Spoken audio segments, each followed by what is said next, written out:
ఎందుకంటే ఈ దేశంలోని అనేక రాష్ట్రాల వివరాలు చాలా కన్వీనియంట్గా వాళ్ళకు అవసరమైనటువంటివి ఇందులో పొందుపరిచే ప్రయత్నం చేసినారు.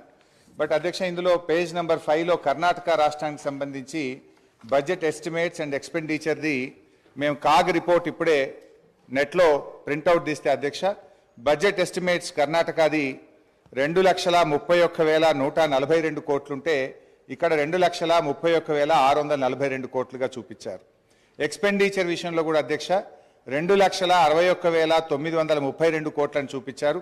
కానీ కాగ్ రిపోర్టు నివేదిక ఆధారంగా ఎక్స్పెండిచరు 2,54,525 కోట్లు, అంటే దాదాపు 7,000 కోట్లు ఎక్స్పెండిచర్ ఎక్కువ చూపించినట్టుగా ఈ కాగ్ రిపోర్ట్ను బట్టి చూస్తాం. అంటే మొత్తంగా తప్పుల తడకతోని ఈ వివరాలను వాళ్ళు పొందుపరిచిండ్రు. వాళ్ళు కేవలం ఇదంతా కూడా ఒక గత ప్రభుత్వాన్ని బదనాం చేయాలనేటువంటి ధోరణి ఈ